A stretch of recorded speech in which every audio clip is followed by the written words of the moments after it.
Hey people, it's your boy Draft Raw coming to you with another one, and in this video we're going to talk about the overrated and the underrated prospects within the 2020 NFL Draft. But before we get into that, I said that I was going to, look at some more guys, in previous videos for previous positions. Sometimes I'm not able to look at as many as I want to. I'm probably one of the few. I'm an essential. I'll just say that. During this COVID-19 coronavirus, I'm an essential, so I still do actually go to work. That's why I don't put as much content as I really want, especially during this time, during this pandemic. But I do the best I can, and I try to do as much as I can. So, but anyway, I went back and I looked at some more tape of some players.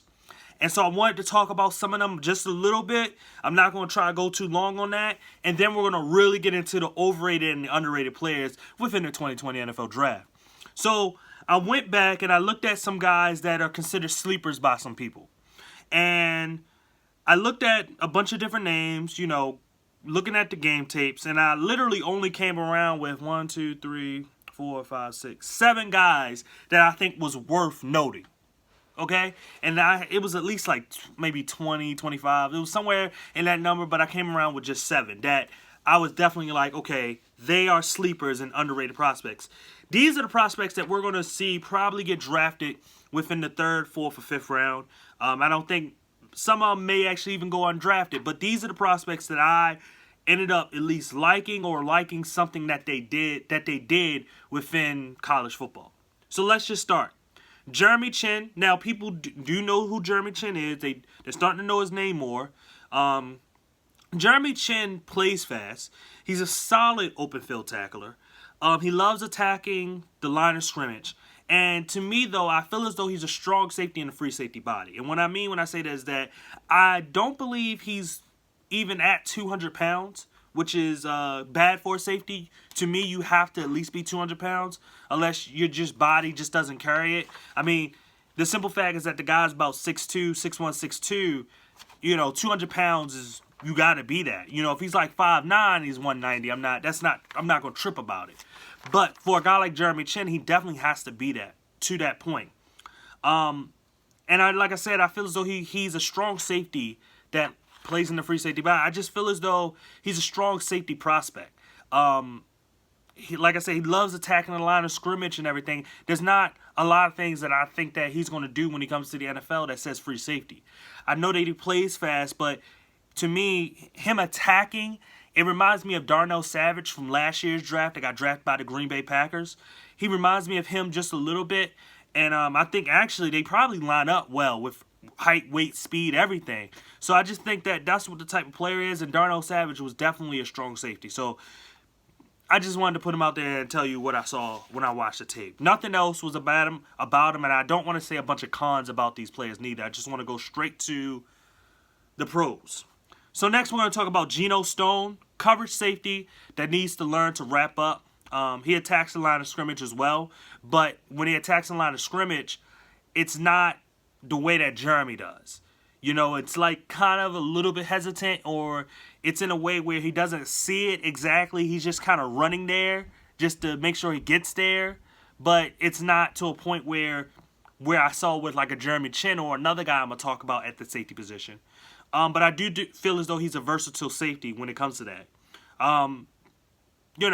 It's hit or miss with Geno. I think Geno is a solid player. PFF has him graded pretty highly, and that's one of the biggest reasons why I watched this tape. But I don't think that he's as good as what they have graded him as. So it is what it is. But he's definitely a coverage type of safety, zone safety. Then we got J.R. Reed from Georgia. Excellent in run support and good open field tackler. I thought he was solid in coverage. There was nothing, he plays pretty fast. There was nothing that really stood out to me where it said that he had range. So that's why, I didn't write nothing like that. But like I said, I think he can play strong safety. I think that that's his best position, but he's the type of guy that even body type wise, he probably should be a free safety. But I think that he's going to make an excellent strong safety within this league. Then linebackers, I looked at Logan Wilson. Good read and react guy. Not athletic to be a starter. excellent head-to-head tackler. I just felt as though he was solid. I think that he's a guy that's going to make a team. If you need him to play in a pinch, like your starter gets hurt, he's the type of guy that you can put out there. And, he's just going to give you good play. But he's not going to be, just explosively good. You know what I mean? He's just going to be solid. Then Dante Olson, he's a do-it-all linebacker. I think he plays at Montana. He's a drop back, attack a line of scrimmage, good open field tackler. That's his biggest pros. He did it pretty much all at Montana, and Montana was a pretty good team too, and he was probably the best player on that team, period. So he's the type of guy I definitely feel as though he's definitely going to get drafted. Logan, maybe not, but Dante Olson probably will. Then Davion Taylor, I forgot, it was either he played at Mississippi State or Minnesota, or it was one of those schools. I can't remember exactly which one. But he literally played one game in high school because of his religion. This is another guy that I heard about from PFF. And he's very gifted and explosive. He definitely needs 2 years to develop. I think he could be a really, really good linebacker, but he needs the 2 years to develop. He does have a chance to probably go undrafted, but I think because of his natural athleticism and explosiveness, he could probably put himself up there. And then last, we're going to talk about Noah Igbo. I don't know how to say his last name. He plays from Auburn. He's a cornerback from Auburn. He's 5'10", I think 200 pounds, small. But he's an off-coverage corner that can play both in man and zone. He's probably at the next level will be a slot type of corner, a nickel corner. So those are all the names that I really looked at. I think Noah has a chance to be a second-round type of pick. Maybe he'll go in the third. I think Logan could probably go undrafted. Dante Olson, linebacker from Montana, probably get drafted in like the 5th or 6th round. Davion Taylor is another like 6th, 7th round guy. Jeremy Chin, it looks like he could get drafted in the 2nd, but I'm thinking 3rd or 4th. Geno Stone, I'm thinking like 4th through 6th. And J.R. Reed, I'm thinking like at least 5th through 7th. So those are the guys that I, felt was like sleepers. So we're going to get into the rest of this. Now, I have videos up about these overrated and underrated players already. So when I name these names, if you want to feel free, go to that player's position video that I made for the 2020 draft. Go to that player's position, and you will see what I had to say about each and every one of those players. So first, we're going to start with the offensive side of the ball. Or let's just start with the overrated guys. My number one overrated guy is Henry Ruggs. Not to say I don't like Henry Ruggs, I just don't think that he's a top 15 player. I don't even think he's a top 20 player.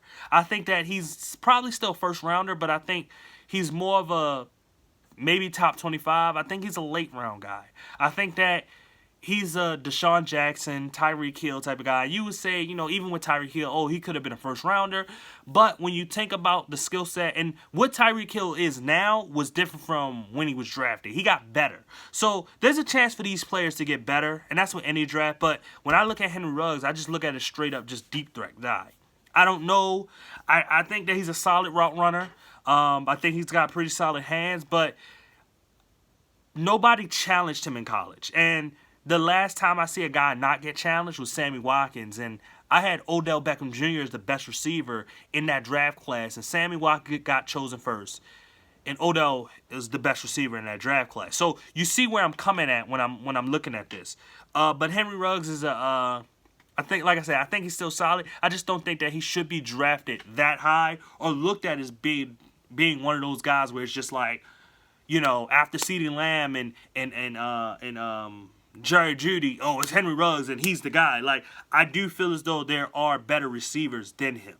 Just point blank period. So that's what I think about him. Then Jordan Love. I talked about his situation. People compare him to Patrick Mahomes too much.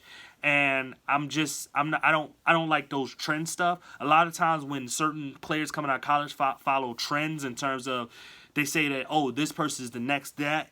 It never happens, and that player ends up turning out to be a bust or just not as good as they thought that he would be. And that's where I think that Jordan Love comes to. I don't think that with him it's literally just bad decision making. I think that he does have some accuracy issues that will flare up in the NFL. But if he works hard enough, he can be a really, really good quarterback.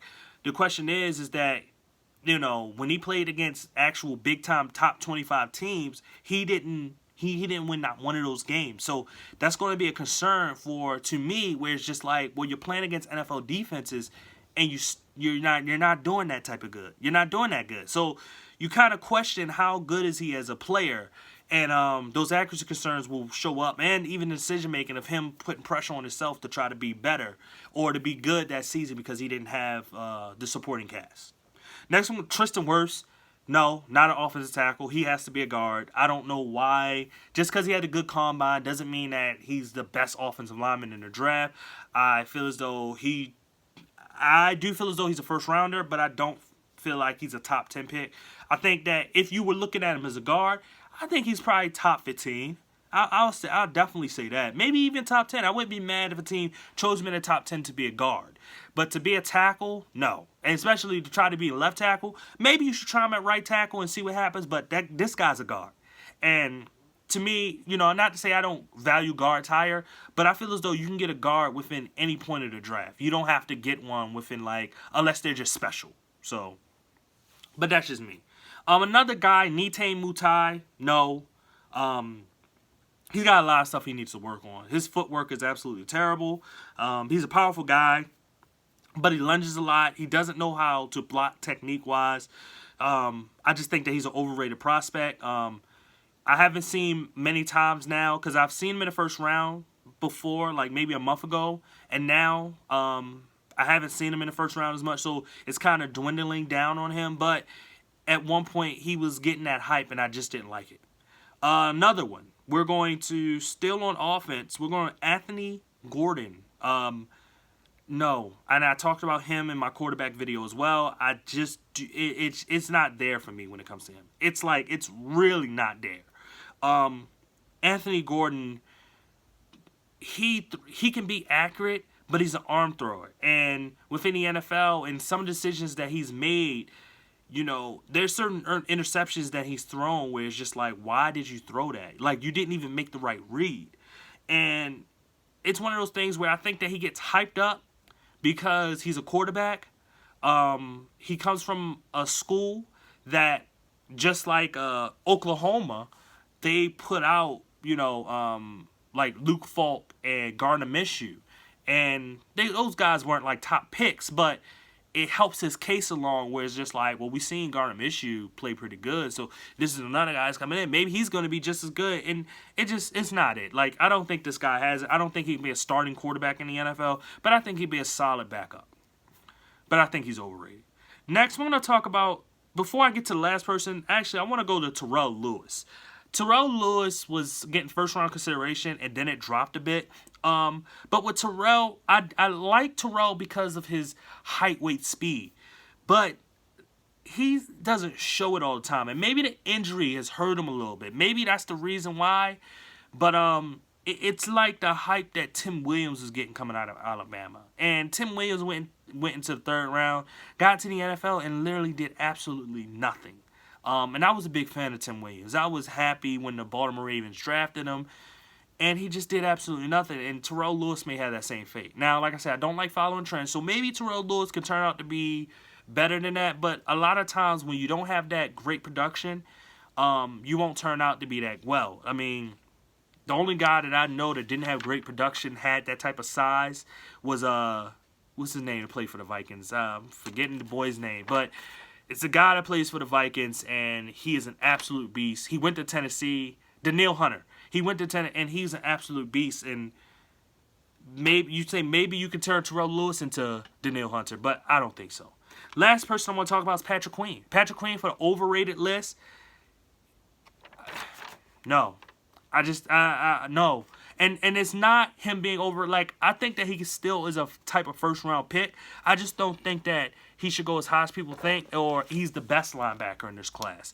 I think that he's fast. I think that he's a okay tackler, but when it comes to attacking a line of scrimmage, shedding blocks, or even, you got to shoot the gap at some point, he just doesn't do it. And I think that even in coverage, he moves pretty well, but I don't know how good is he one-on-one if he's going against a tight end. How good is he going to be? So it's going to be a big thing for when it comes to him. I'm not like going to harp on him too much. Like I said, I still think he's a first round pick, but I just think he's a little bit overrated. I think he should be a second round pick, but if he gets into the first round, I'll be okay with that. Now let's go to the underrated prospects, and I'm just going to run through the list. I'm not going to take too long. Just run through the list. We got Hunter Bryant. Hunter Bryant from Washington, the tight end. I think that Hunter Bryant is probably the best tight end in this draft class because he's a receiving tight end. And I think that his quality of what he can be and what he can play, and he actually looks like a receiver out there at the tight end position. I think that he can be a big-time player within the NFL in terms of his receiving ability. And speaking of receiving, Van Jefferson and Donovan Peoples-Jones are two of my underrated guys. I actually have both of them in my top 10, and I had both of them actually going. I have them higher rated than a Henry Ruggs. So, yeah, if you look at my rankings, it's going to be a little crazy. Not what consensus you see in the media, but what I have is that I value certain things more. So, and Donovan and Van have those things that I value just a little bit more. And I think that both guys can be really, really good receivers in the league. Even if they don't turn out to be like number ones or even number twos, they can still carve out something. Like what Sammy Watkins kind of carved out. He's not a number one or number two. He's kind of like a number three type of guy, but not a guy you put in the slot. But he's kind of one of those guys, let's say you have your two starters, you take that one starter, you put him in the slot, and then you take that third receiver, you put him on the outside. That's what type of receivers I think they can be at their lowest point. But at the highest point, they're number one receivers all day. Underrated, J.K. Dobbins. J.K. Dobbins is the most underrated running back. I think that he has one of the better skill sets, and it doesn't get pushed up enough because he's the type of guy that's been he's the type of He's the type of guy that's been sorry, somebody's trying to call me. He's the type of guy that's been underrated because of the other running backs that are coming out that they just feel as though are, better 3-down backs. But the other thing is that this is his first year that he actually had a good year. So, but from what I saw, it's explosiveness from him. So that's why I really like him. Last offensive player, Shane Lemino from Oregon. I think that he's the best guard in this draft. And to be honest with you, I think he should be the first guard chosen. And if he's not, I don't care. I hope my Baltimore Ravens get him. And if they do, it's going to be huge for them because they're going to be getting a guy that could actually replace Marshall Yanda. So it's going to be big. And going to the last three guys when it comes to the defensive players, we're going to look at Antoine Winfield Jr., free safety, who I think is the best safety in this draft class. I think he's being underrated because there's mock drafts that are not putting him in the first round, and I think he's the first round. I think that he's the guy that should go to like the Dallas Cowboys at pick 17, or even the Oakland Raiders, I think, at pick 19. I really think that he's that good. He probably should even go higher than that, but it is what it is. A.J. Epinesa. I love A.J. Epinesa. He's a double-digit sack guy. He's been a double-digit sack guy the last 2 years. How is this guy not one of the top edge rushers? They're literally putting a guy like Clavon Chase on in the, higher than him. And I feel as though A.J. is the number 2 guy. I don't feel as though Clavon. And I don't have Clavon is in my overrated. And there's a reason why I don't, because there's some tools that he has that he could actually become successful in this league. So I'm not gonna harp on him being overrated. And he almost made the list, but I said no, I'm not gonna do it. But A.J. Epinesa is that guy. A.J., yeah, he's got it. And the last one is Kenneth Murray. I just think Kenneth Murray is a top 10 pick. And at the worst, he's a top 15 pick. And he's not being valued high enough because of the position. And I think that even with Antoine Winfield being a safety and Shane Lemino being a guard and J.K. Dobbins being a running back and Hunter Bryant being a tight end, these positions are not getting valued highly. And what happens is that you end up missing out on good players because you're saying, well, I'm going to value this pass rusher, this left tackle, or this quarterback more than I'm going to value a guy like a running back that could actually be one of the better running backs in the league. So it is what it is. But anyway, that was my overrated and underrated list for the class of the 2020 NFL Draft. I thank everybody for watching. Please comment because I like to conversate. Please hit that like button. Please subscribe. Please hit that notification bell because you want to see more than me. I know you want to see more. I know you want to see more. And please, please help me share this video. Once again, this is Draft Raw. Thank you. and goodbye.